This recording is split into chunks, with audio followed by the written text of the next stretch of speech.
चीज और मैं आपको बताना चाहता हूं कि आप अपने घर में अक्सर मच्छर मारने वाली दवाएं इस्तेमाल करते हैं।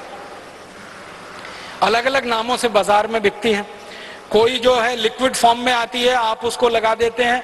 कोई तो टिकिया के फॉर्म में आती है, आप उसको इस्तेमाल करते हैं। कोई तो कॉइल के फॉर्म में आती है, आप उसको इस्तेमाल करते हैं। कॉइल के रूप में मच्छर मारने वाली कोई भी दवा इस्तेमाल करें, टिकिया के रूप में इस्तेमाल करें या लिक्विड के रूप में इस्तेमाल करें, उनमें जो इस्तेमाल होने वाला केमिकल है वो डी एथिलीन है, वो मेल्फोक्विन है और वो फॉस्फीन है। ये तीन खतरनाक केमिकल हैं जो इस्तेमाल होते हैं और ये तीनों केमिकल यूरोप और अमेरिका के 56 देशों में बंद है और 20 साल से बंद है। हम हमारे घर में छोटे छोटे बच्चों के ऊपर वो लगा के छोड़ देते हैं।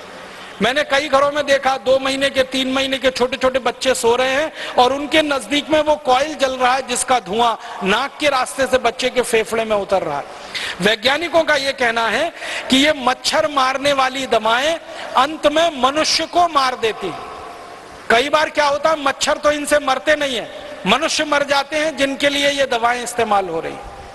और ज्यादातर इन दवाओं का व्यापार, डी एथिलीन का व्यापार, फॉस्फीन का व्यापार हिंदुस्तान में विदेशी कंपनियों के कंट्रोल में है और वो अंधाधुंध केमिकल इंपोर्ट करके लाके बेच रहे हैं और भारत की कुछ स्वदेशी कंपनियां भी बनाकर उनको बेच रही हैं। तो आप जरा सोचिए, आपकी सुरक्षा के लिए, आत्मरक्षा के लिए आप कम से कम ये चीजें इस्तेमाल करना बंद करिए। फिर आप बोलेंगे मच्छर तो हैं, उनका तो क्या उपाय है? सबसे अच्छा उपाय है मच्छरदानी लगा के सोइए। स्वदेशी है, सस्ती है, क्वालिटी में अच्छी है, सारे देश में उत्तर से दक्षिण पूरब से पश्चिम मिलती है और कोई साइड इफेक्ट नहीं है, कोई एक्सपायरी डेट नहीं है। एक बार खरीदी तो 20-25 साल चलेगी और तरह तरह की मच्छरदानियां आने लगी हैं। अब तो वो डंडे वाली जरूरत नहीं है, एक हुक में लटका दीजिए वो आती है, आप ऐसे खोल के सो जाइए आती है, नहीं तो चादर की तरह से ओढ़ के सो जाइए, कुछ नहीं कर सकते। तो ये मच्छर मारने वाली दवा से तो अच्छी है। मच्छर मारने वाली दवाएं खरीदें, विदेशी कंपनियों को मुनाफा दें, उससे अच्छी अपनी मच्छरदानी है। और आप चाहें तो एक छोटा प्रयोग और करके देख सकते हैं। नीम होता है ना, नीम का तेल बाजार में मिलता है, तो नीम का तेल ऐसे जलाएं दीपक के रूप में। एक दीपक ले लें, उसमें रुई की बाती बनाएं, नीम का तेल जला के दीपक को रख दें। वो दीपक जितनी देर जलेगा एक भी मच्छर कमरे में नहीं आएगा। इतना सस्ता और सरल उपाय।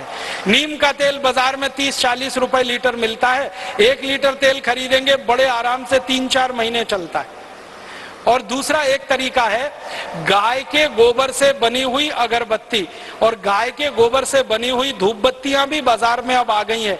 कई गौशालाएं उनको बनाती हैं, उनको जलाकर आप सो जाइए, वो भी मच्छर को भगाती हैं और क्वालिटी में मच्छर अगरबत्ती से अच्छी। अगर गाय के गोबर की अगरबत्ती धूप बत्ती जलाएंगे तो पैसा किसी गौशाला को मिलेगा और उससे गाय की रक्षा होगी और गाय की रक्षा के बाद अंततः देश की ही रक्षा होने वाली है। और अगर आप मच्छर अगरबत्ती खरीदेंगे तो पैसा किसी विदेशी कंपनी के पास जाएगा और उस पैसे से आपका भी नुकसान, देश का भी नुकसान हो जाए।